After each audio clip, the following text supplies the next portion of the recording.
ওয়ালাইকুম রহমতুল্লাহ বারকাতু।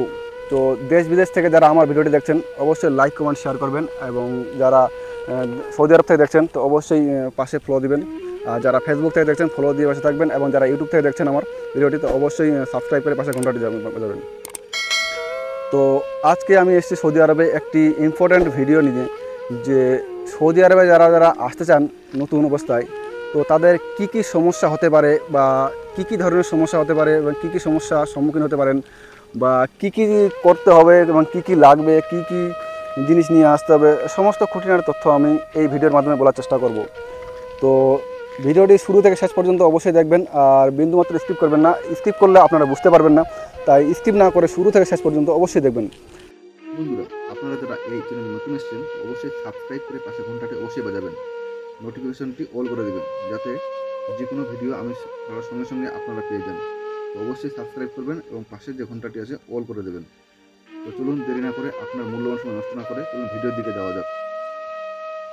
তো আমি যেটা প্রথমে বলবো, যারা সৌদি আরবে আসতে চাইছেন খুব ভালো কথা, আসুন, সমস্যা নাই। কিন্তু আসতে গেলে সব থেকে যেটা ইম্পর্ট্যান্ট জিনিস যেটা নিয়ে আসতে হবে আপনাকে, সেটা হচ্ছে আপনার মোবাইল।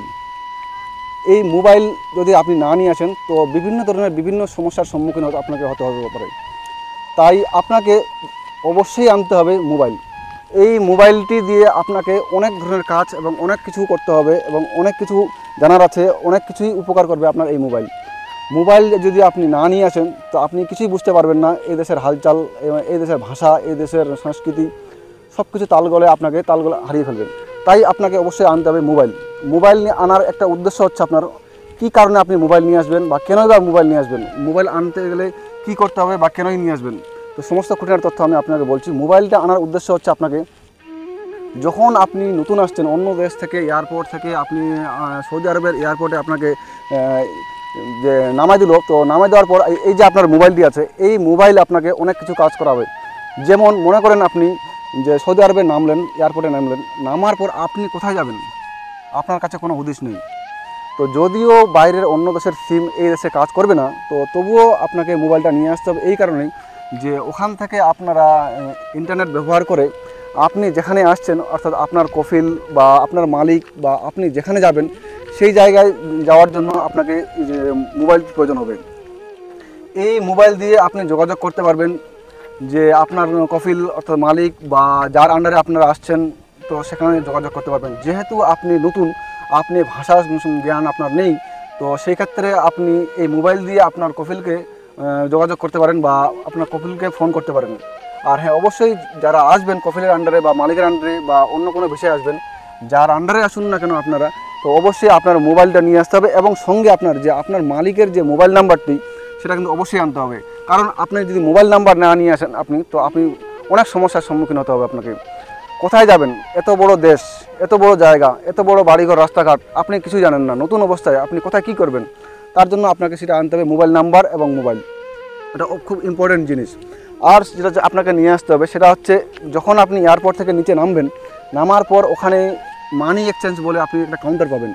তো সেখান থেকে গিয়ে আপনাকে কিছু পরিমাণ টাকা, আপনাকে ইন্ডিয়ান হোক, বাংলাদেশি হোক বা অন্যান্য কান্ট্রির টাকা দিয়ে আপনাকে সৌদি রিয়াল তৈরি করে নিতে হবে, যাতে আপনি এক স্থান থেকে অন্য স্থান যাওয়ার সময় আপনার গন্তব্যস্থলে যে পরিমাণ ভাড়ার প্রয়োজন হবে বা কিছু খাওয়ার প্রয়োজন হবে, তাতে যেন আপনি খেতে পারেন। তো সেই জন্য আপনাকে অবশ্যই কিছু পরিমাণ রিয়াল ওখানে তৈরি করে নিতে হবে, অর্থাৎ বাংলাদেশি টাকা দিয়ে বা ইন্ডিয়ান টাকা দিয়ে ওখানে দিয়ে আপনাকে রিয়াল তৈরি করে নিতে হবে। এই রিয়াল তৈরি করে নেওয়ার উদ্দেশ্যই হচ্ছে আপনার যে এক স্থান থেকে অন্য স্থানে যখন যাবেন, আপনি হয়তো কফিল আপনাকে যোগাযোগ করতে পারছে না বা অন্য কোনোভাবে আপনি যাবেন, তো সেক্ষেত্রে আপনাকে যে ট্যাক্সি ফেয়ার বা আপনি যে ট্যাক্সি বা যে মাধ্যমে আপনি যাবেন, তো তারা আপনাকে নিশ্চয়ই আপনাকে ফ্রিতে নিয়ে যাবে না, তার জন্য কিছু পরিমাণ টাকা নেবে তারা। তো সেই ক্ষেত্রে অন্যান্য দেশের যে কান্ট্রির যে মানি আছে অর্থাৎ টাকা আছে, তারা কিন্তু গ্রহণ করবে না। তো সেক্ষেত্রে আপনাকে অবশ্যই রিয়াল দিতে হবে, এবং সঙ্গে সঙ্গে বার্গেনিং করতে হবে, এবং কত রিয়াল তারা নেবে, কী পরিমাণ টাকা নেবে সেটা আপনাকে বলতে হবে। যদি আপনি সেই বিষয়ে আপনার ভাষাগত জ্ঞান না থাকে, তো সেক্ষেত্রে আপনাকে যে আপনার মোবাইলটি আছে, সেক্ষেত্রে আপনি এটা জিনিস করে নিতে পারেন যে আপনার যে গুগল অ্যাপস আছে, অ্যাপস থেকে ডাউনলোড করে নিতে পারেন গুগল ট্রান্সলেটার, অর্থাৎ কীভাবে টাকা কথা বলতে হবে এক ভাষা থেকে অন্য ভাষা, তার জন্য আপনি ট্রান্সলেটার অ্যাপ তৈরি করে নিতে পারেন। ডাউনলোড করে নিয়ে আপনাকে ওখানে দুটি ভাষা চুজ করতে হবে। একটি হচ্ছে আপনার যে ভাষায় আপনি কথা বলবেন যদি আপনার ভাষা বাংলা হয়ে থাকে তো অবশ্যই বাংলা একদিকে, আর যদি আপনার হিন্দি ভাষা বা অন্য কোনো ভাষী হয়ে থাকেন আপনি, তো সেক্ষেত্রে আপনাকে একদিকে অন্য একটি ভাষা চুজ করে নিতে হবে। পাশাপাশি অপর পাশে আপনাকে করতে হবে সেটা হচ্ছে অ্যারাবিক ভাষা। তো আপনি আপনার ভাষায় আপনি কথা বলবেন এবং অ্যারাবিকে আপনার ট্রান্সলেট হয়ে যাবে।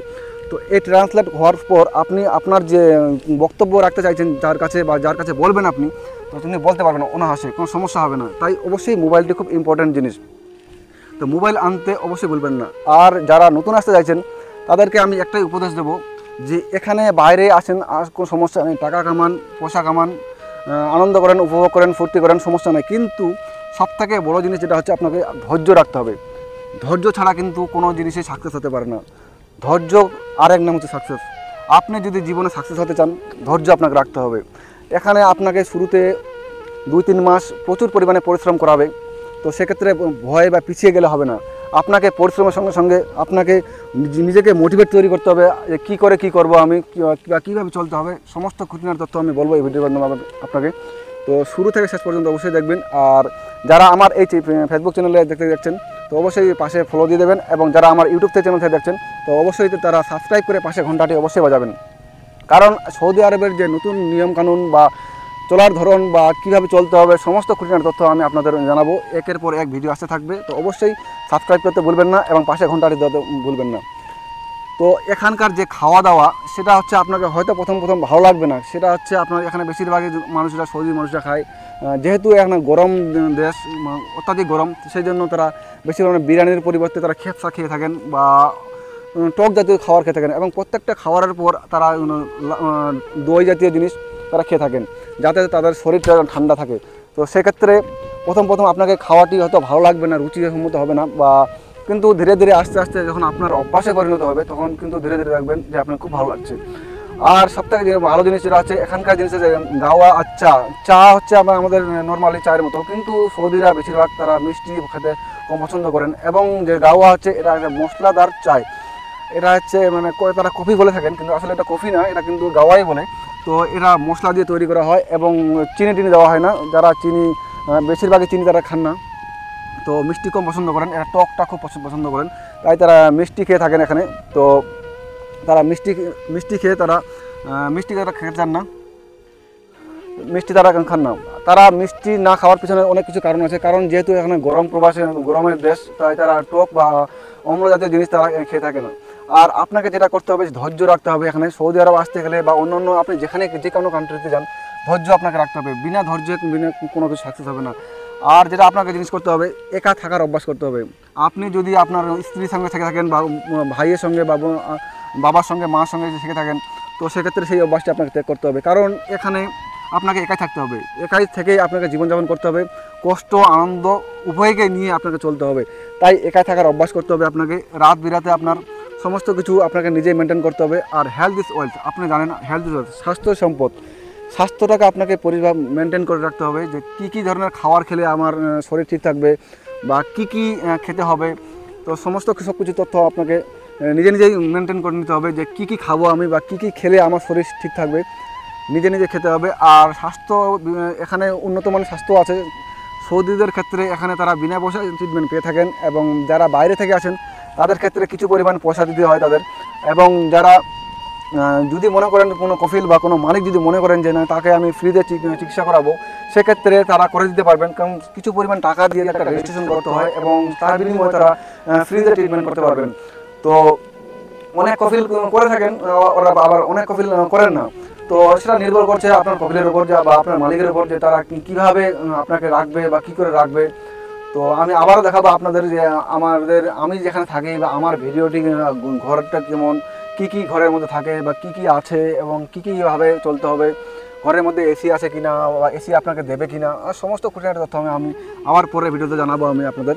তো ভিডিওটি কেমন লাগলো অবশ্যই কমেন্ট করে জানাবেন, এবং কে কোথা থেকে দেখছেন এই ভিডিওটি অবশ্যই কমেন্ট করতে ভুলবেন না।